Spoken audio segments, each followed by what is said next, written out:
My name is Jeff Morgan. I am from Dallas, Texas. I want to talk about cultural Marxism. And in particular, I want to ask, is your representative a cultural Marxist? Cultural Marxism is a revolutionary leftist idea that traditional culture, our traditions, our Western traditions, are the source of oppression in the modern world. It's anything that seeks to destroy, discredit, get rid of the Western cultural traditions and seek some type of a radical tradition that is much more along the lines of Marxism. Cultural Marxism crosses political boundaries. You can have Republicans that are cultural Marxists. Now, they may try to deny it, but in their hearts, they're really cultural Marxists. And you have Democrats that, even though they're involved with a certain party, they may not even be aligned with the cultural Marxism that their party tends to align with today. And as proof of that, I'm going to read something that was actually read before the into the congressional record, January the 10th, 1963, by Congressman Albert S. Herlong, Jr., and he was a Democrat from Florida. Now, he's going to be reading about cultural Marxism. And one of the things that I think should be noticed is the whole thing about the demoralization of society. See, demoralization is the first step for Marxism.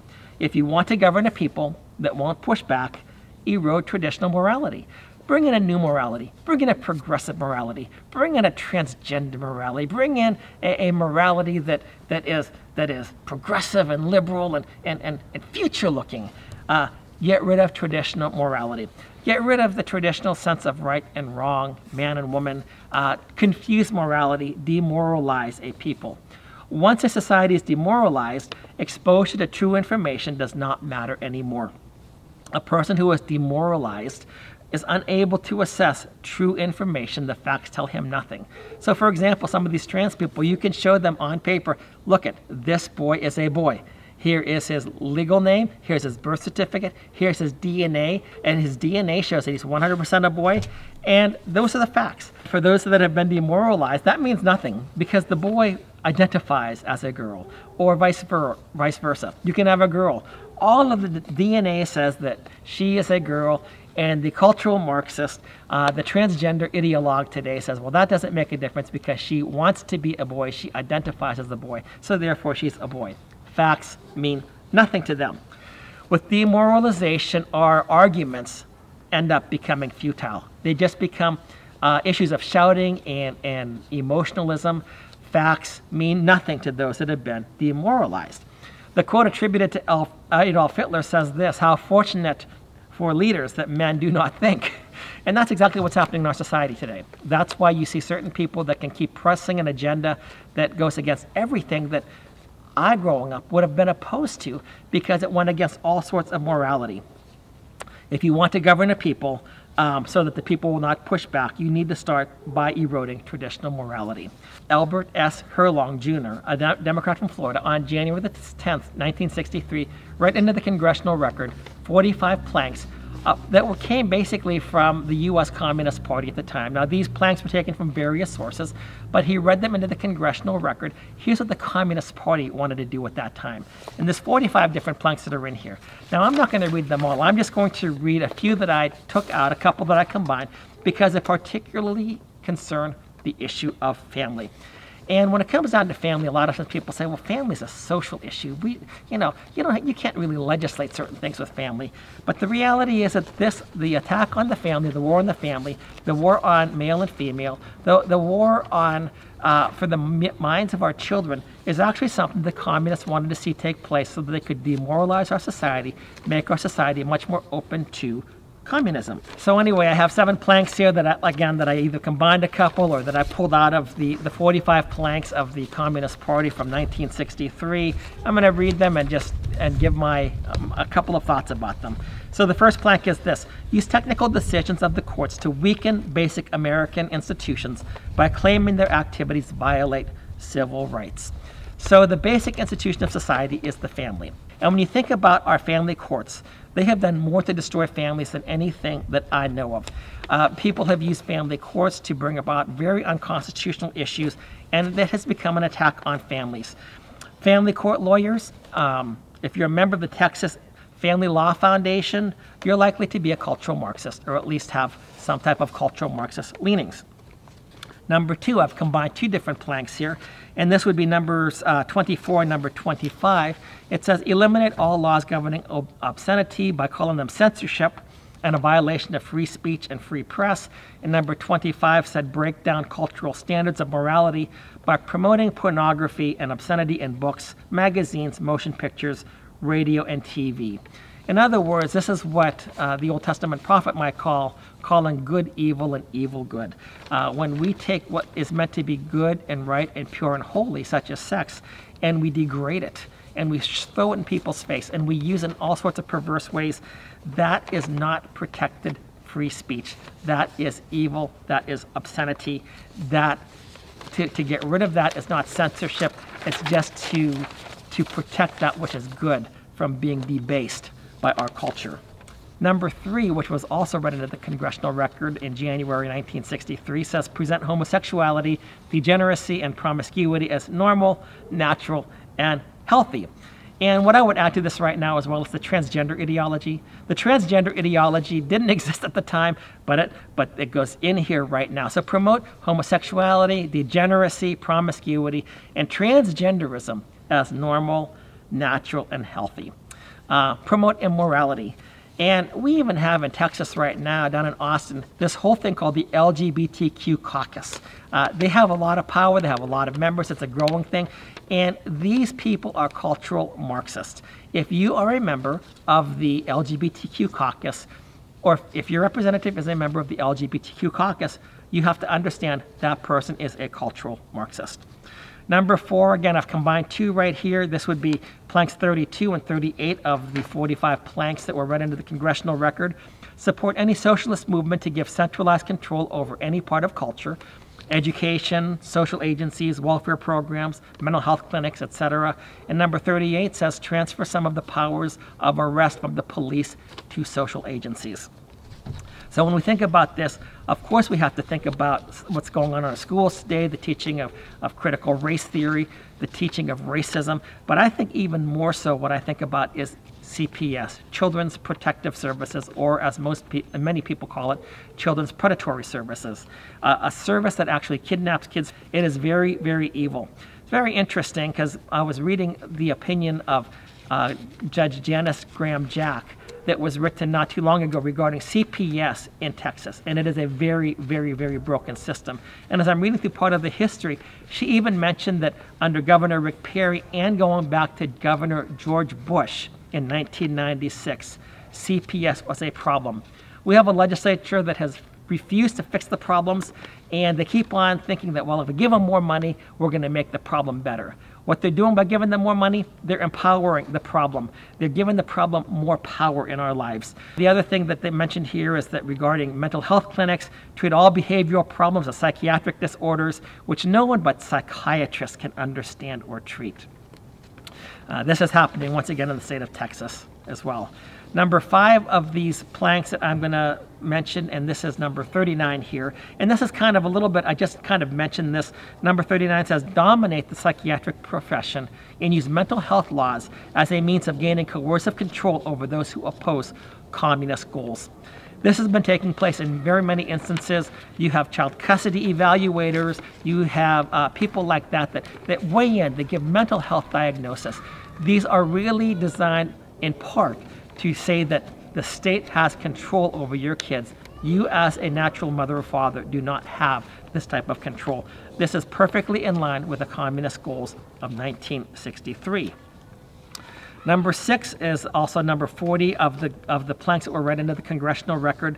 Discredit the family as an institution, encourage promiscuity, and easy divorce. Anybody who remembers the Black Lives Matter movement, one of the things that they had, they wanted to disrupt the Western prescribed nuclear family. Why was that? Because BLM, Black Lives Matters, was really a face of communism. Feminism does the exact same thing. They want to destroy the nuclear family. They want to destroy the traditional roles. Why is that? Because feminism as well is part of the Marxist agenda. Our Texas Family Code, or our Texas Anti-Family Code. One thing that can be said about the Texas Family Code is that it is a godless document. And what I mean is that not even once is the word God mentioned in the Texas Family Code. You look at the Texas Constitution, God is mentioned in there, I believe, 4 different times. Texas Family Code, not even once. The Texas Family Code is the government, the godless government's way of telling you how you should raise your children, how families should be governed in the state of Texas. And as far as easy divorce is concerned, almost all of these issues that are talked about, a lot of them spring from the issue of divorce in general and unilateral no-fault divorce in particular. So unilateral no-fault divorce, that is a Marxist ideology. This is something that Lenin put in place. His idea was destroy the family, you destroy society. He actually instituted unilateral no-fault divorce, forced divorce, divorce on demand, divorce for any reason, for no reason. You can make up a reason. Just so long as you want a divorce, you will get it granted. This is what's happening in the state of Texas. And currently, there's no legislator, to the best of my knowledge, that's actually opposing this right now. This is a shame. We have legislators that have been elected, and they do not think that this is the big issue for them to address. I believe it's the most important issue facing our society, because this is the foundation from which a lot of these other things actually arise from. Finally, number 7 is, this is 41 on the Naked Communist agenda presented at the 1963 congressional hearing, emphasized the need to raise children away from the negative influence of parents, attribute prejudices, mental blocks, and retarding of children to suppressive influence of parents. Anytime that you eliminate a parent from a child's life, you probably are a cultural communist to one degree or another. So when I talked about, are you a cultural communist, I'm referring particularly to the issues right now of morality and family integrity. And I've actually taken these things and I've given them a weight. Now, you may disagree with my weight, that's fine, but I think that you should ask yourself and ask your legislators, where do they actually fall on the scale? Now, the first thing I said that you can use technical decisions of the courts to weaken the basic American institutions by claiming their activities violate the civil rights. You know, if you believe that, I would say give yourself 10 points. Give yourself 10 points on the cultural Marxism scale.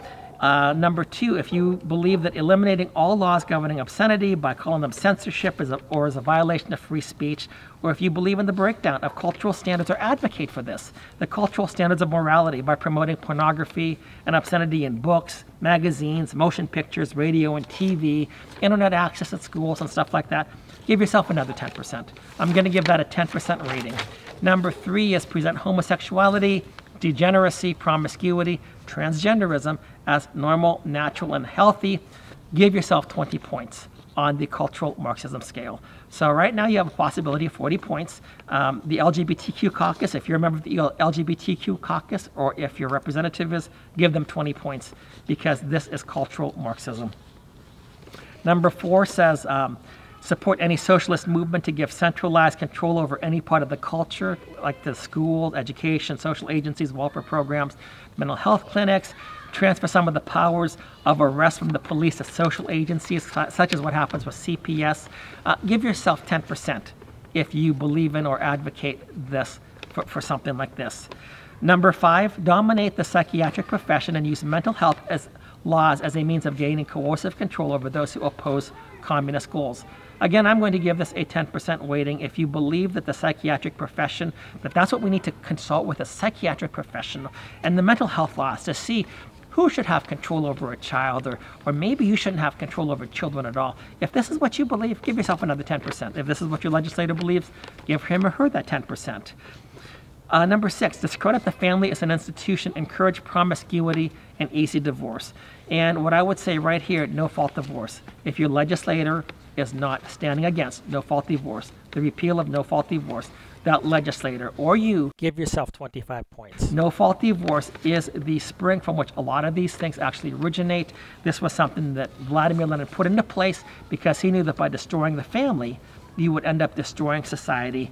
If you believe in no-fault divorce, unilateral divorce, divorce on demand, for any reason, for no reason, divorce against which there is no defense, you can make up a reason for it, doesn't make a difference, you are a cultural Marxist. Give yourself 25 points. Finally, if you emphasize the need to raise children away from the negative influence of parents, and I would even expand to say a parent. If you think that only one parent is necessary for a child instead of both parents, give yourself 15 points for this, because Children need both parents. They need the influence of both parents, a mother and a father, a man and a woman, a male and a female.